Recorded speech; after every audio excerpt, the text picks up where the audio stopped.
Picture a starving ascetic suffering in a forest. Now picture a queen ruling a prosperous kingdom. Which of these two has attained total spiritual enlightenment? The answer contradicts our standard image of holiness. The ruling queen is a fully liberated master. The starving ascetic who sacrificed everything remains trapped in the very ignorance he tried to flee.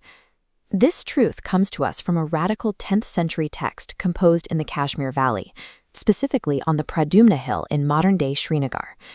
In its original form, this work was called the Mokṣopāya, which translates literally to the means to liberation. It was written specifically for non-ascetics, people living active, worldly lives. Over the centuries, later editors heavily expanded this manuscript into a much longer work known as the Yoga Vāsiṣṭha. In the process, they altered its original intent to fit a more orthodox Vedantic framework.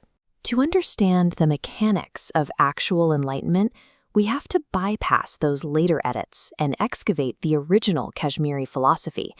It reveals why trying to physically escape your life is a spiritual dead end. The text illustrates this through the story of King Śikhidhvaja and Queen Cūḍālā. Early in their reign, both of them actively sought self-knowledge while managing the day-to-day affairs of their state. Queen Cūḍālā succeeded. Through internal contemplation, she achieved complete enlightenment, maintaining her realization without dropping a single one of her royal duties. The king remained trapped in his own conditioning. He could not comprehend the source of his wife's sudden inner joy, and when she offered him guidance, he dismissed her wisdom. His failure stemmed from a strict adherence to the concept of Tyāga, the belief that liberation requires the physical, external renunciation of wealth, duty, and family. Acting on this belief, he abandoned his kingdom, his riches, and his enlightened wife. He retreated to a remote forest, subjecting himself to severe physical austerities for 18 years. This raises a question.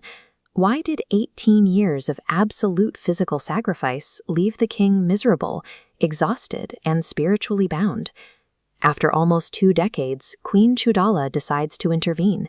She travels to the forest and uses her spiritual abilities to disguise herself as a young Brahmin boy named Kumbha. Exhausted, the king accepts Kumbha as his teacher, confessing his dread of the cycle of suffering. Kumbha challenges his claim of absolute renunciation. When the king attempts to mentally renounce the forest, Kumbha explains that discarding physical objects is meaningless. They were never his.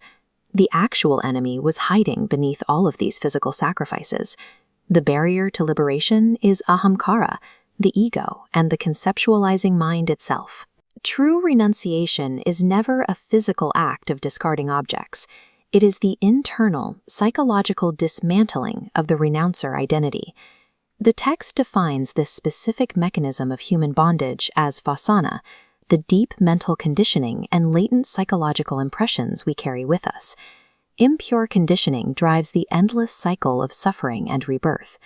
Liberation, therefore, has a very precise definition, vasanakshaya, the total exhaustion of these mental impressions. This relies on the Mokṣopāya's distinct ontological stance. It argues for absolute non-existence. The physical world is not simply a misperception. Its independent existence is logically impossible.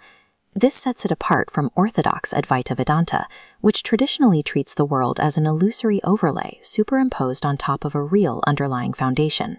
Instead, it shares deep structural similarities with Buddhist Yogacara philosophy, operating on the premise that all perceived reality is entirely a projection of the mind. This internal definition of freedom aligns with the teachings of the Bhagavad Gita. Action and inaction are dictated solely by the presence or absence of the ego, not by whether your physical limbs are resting in a forest.